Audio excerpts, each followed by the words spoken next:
So we're going to have a panel discussion. We have Judy, we have Matt, and we have Cheryl over here. We're each going to take a different section of the sale because it's really key to start. To handle any objections, you really need to start on the front end.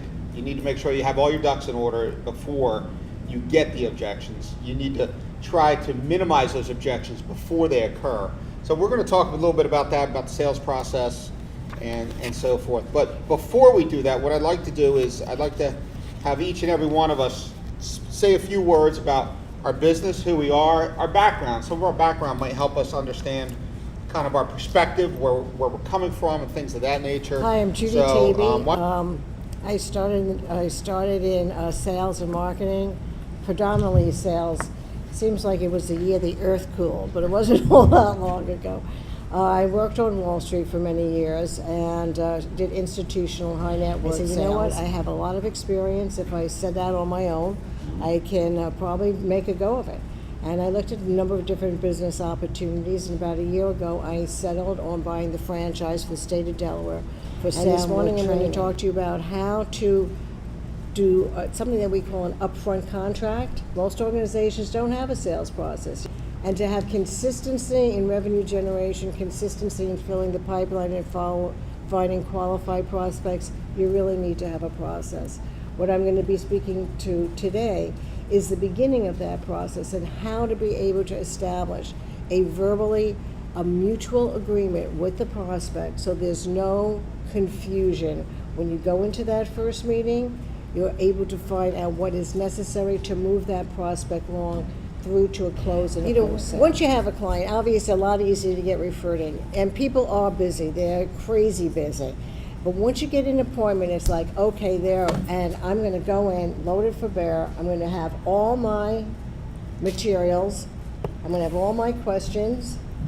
And we go in really not knowing what we think we know what their needs are or what their pain are, and we really don't know. It's like going to a party with a big bag of candy, and you kind of go in and you stumble, and your bag of candy falls out, and everything falls on the floor. We really don't, we're ready to present on anything and everything that we have, and we really don't know what that person's individual needs are. People buy based on emotion. Then later on, they intellectually will justify their decision to buy from you or from anybody else. In an upfront contract, how many of you even set an agenda besides the time and the date, and you're coming in to spend a certain amount of time? And you want to get to a no as quickly as possible. And that's a lot of things that prospects are great people, but what do? They can really bring us along. They don't want to tell you, I'm really not interested. When you have a meeting, the first thing is people know you're coming in. Chris knows I'm coming in to talking about sales training. Even though he has invited me in, what's his reaction? He's on guard, isn't he? He thinks I'm going to try to sell him something. He's not sure that he really needs it or not. He's not sure that he wants to make the financial involvement, the commitment to it. So in order to put him at ease, in order to have transparency, they really want to make sure that everybody knows what the purpose of the My name is Matt Doyle. With Advertising is Simple, we're a full-service ad agency that helps small to medium-sized businesses get found on the internet and make more return on their investment. I've been in sales since '91. I started right out of college with the Yellow Pages. In front of you guys, you have this little pie chart here. How many people have done an analysis of your personalities? Raise your hand. I love DISC. So everybody can. So basically, you have 4 different quadrants here. You know, you have your dominant quadrant, which is usually your business owner usually is a lot like that. We're inspiring. They're very outgoing. They're very go-get at everything else. That's very supportive. Very, I want to call them green. I want to call them natural. I want to call. They're very like everything's great. You know what I mean? Nothing can go wrong. But how you are in business really is. You need to look at yourself first, figure out where you are. And then you need to do an analysis of your prospect or your client and see where they are. So if I went into a person's office, the first thing I kind of do is I look around the office as I'm introducing myself to see what they have around their office. So if I walk into an office and I see an office that has a person with a lot of degrees on the wall. They have a lot of awards. Where do you guys think that person would be on this chart? Dominic? Probably. So what are so that basically is talking about mirroring your client. You need to mirror your client when you're going out there to make sure that you're on the same page with them. I'm Chris Marchak. I know most of you. I work here full time at the Chamber.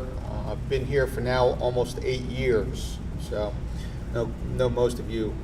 In fact, a lot of you I've brought on board. Talk about is finding the prospect needs.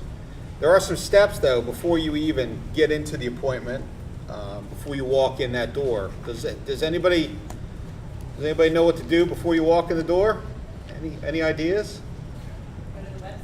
Go to the website. Find more information about them. It's always important to do the research on the front end so you know who you're dealing with. And not only that, dealing with the company, researching the company, look for industry trends. There's another one that you want to take a look at. And it helps you very much so when you start talking about some of the research that you've done on their business, on them, on their industry. You start a conversation oftentimes with a subject relating to the industry and how is that affecting your business. It may not have any impact on their business or not, but it helps open up the door a little bit, lowers that wall. And everything you can do to lower that wall, i.e. mirroring the client, setting expectations before the meeting, knowing more about their business, everything that you're doing is lowering that wall. All those things are important so you know you have a place to start. So you can start with the needs analysis.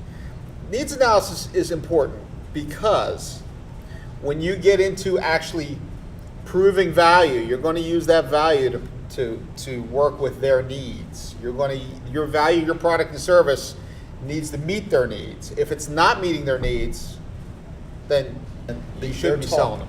And you're listening. Listening is the key with any sales, as we probably all know. That's probably a whole nother subject or topic that we're funneling it down. We're taking that one specific need and we're finding more information about that need, how valuable that need is. People, at the end of the day, like to buy. They don't like to be sold. My name is Cheryl Strootman. I'm a Costco wholesale.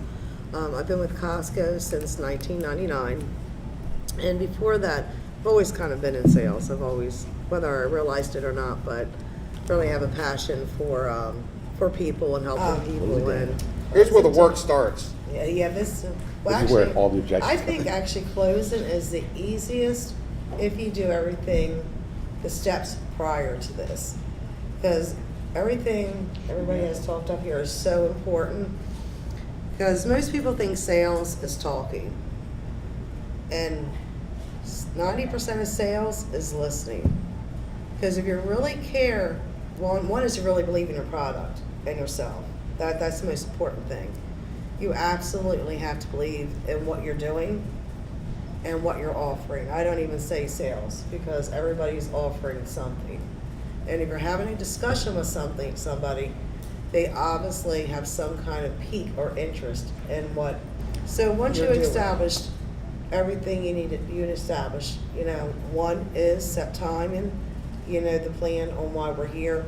And yes, I have the right decision maker. I've added value to my product. I find 90% of people don't ask for the clothes. They don't ask for the money. They don't say, hey, do we want to start this tomorrow? Or how you paying today? You doing check, cash, debit, or payment plan? You need to be very strong in your belief, and you need to be very strong and convicted in the close. So when I talk to people, I actually I think Chris went into this, kind of like to get that sense of urgency or time. So we're not dragging it all for a week or 2 weeks. With our discussions in mind, show of hands, who's got a question that comes up or objection that comes up on a regular basis? John?